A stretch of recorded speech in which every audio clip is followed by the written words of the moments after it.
Hello, everyone, welcome back to the channel today. Our topic is not green but cheap. Can Sri Lanka design eco-friendly homes on a budget? Sri Lanka, as well as many other developing countries, is in a critical state where economy needs to be met mostly with environmental sustainability. Climate change is no longer a remote possibility. Hotter temperatures, water shortage, floods, altering weather patterns have become a part of life to many Sri Lankans. Whereas the demand of urban housing is increasing at a very high rate, and this will increase the burden on the natural resources that are already stressed. The question is whether the nation could answer this with construction of homes that would be not only affordable, but even environmentally friendly. Green housing is housing that has been designed, constructed, and managed to produce a low effect on the climate.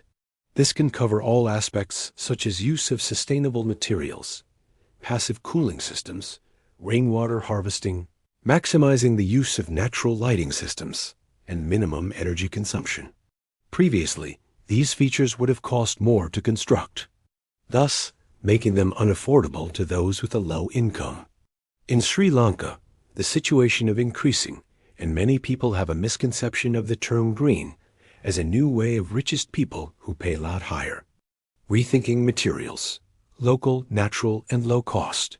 Among the most effective solutions on how to make the concept of eco-friendly housing affordable is through reassessment of the materials. In Sri Lanka, and frequently in the construction sector, the use of imported materials or industrially treated materials such as steel, concrete, aluminum, and ceramic tiles is often expensive and eats up a lot of environmentally combustible resources to be produced. However, this does not have to be the only way. There can be the other direction, setting up homes with the help of local, natural, and low-cost materials that can save on money as well as not harm the environment that much in terms of carbon footprint. Sri Lanka also possesses a number of resources, and these resources are clay, laterite stone, bamboo, timber, and coconut-derived byproducts. These materials are traditional and have been in the construction business over the years, and they have stood the test of time in local infrastructure. To take a specific case, clay bricks and mud blocks will provide great thermal mass to keep interiors comfortable day and night. A well-treated bamboo can be used as structural material, a fence, or even just a finishing material, and it is strong and flexible with a natural beauty. Designing for the climate, passive cooling and natural ventilation. Artificial cooling requirements in Sri Lanka are also a significant factor in the amount of energy consumed in households. This means that people living in the city will use more fan and air conditioners as the weather gets hot, increasing the amount of energy used, thus overloading the national grid. Much of this reliance may be eliminated in a radical way by clever design that goes in harmony with rather than opposition to the natural climate. The keys to this effort are passive cooling and natural ventilation techniques, and fortunately, they do not cost a great deal to incorporate when designed into the building in the first place. Innovation without expense. Smart design on a budget. Creating environment-friendly houses with a tight budget can be a contradiction out of the box, but having the idea that innovation does not necessarily mean using the expensive technology. As it happens, some of the most brilliant and transformative design arts are the ones that cost minimal amount of money or even money itself. They are brought about by a keen experience of the needs of the users, the local setting, and the available resources.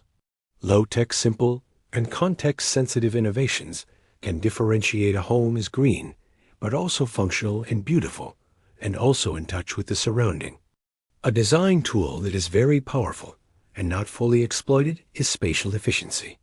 In addition to striving to maximize core footage, low-cost green housing should aim to maximize the use of space. A small house with clearly separated multi-purpose spaces can turn out to be more efficient according to resource use and usage of materials. Flexible plans, movable partitions, and common spaces can allow smaller-scale rooms to be very comfortable and also enjoy privacy and comfort without creating redundancy. Building less space also equates to using fewer materials thus, reducing the costs to the builder as well as to the environment. Very little plumbing need to be modified to use rainwater harvesting systems, and it can be done by using rooftops and gravity-fed storage tanks. Similar to graywater, one that is often not considered but can be built are graywater recycling systems that can be utilized in flushing, as well as irrigating, and need simple filtration systems. Solar lighting can also be used in communal areas or courtyards, and this can be done on a gradual basis without the extension of the grid, leading to energy savings to the residents. At community level, a share in expenses is another way of being innovative. Cluster housing reduces the cost of the unit in that groups of homes share infrastructure, green spaces, or water treatment systems that are cheaper, as well as creating stronger social ties. It also enables shared facilities like solar energy systems, compost bins, or even biogas plants, which could be too expensive at a household scale, but work at a community level. Thanks for watching. Please like, share, and subscribe.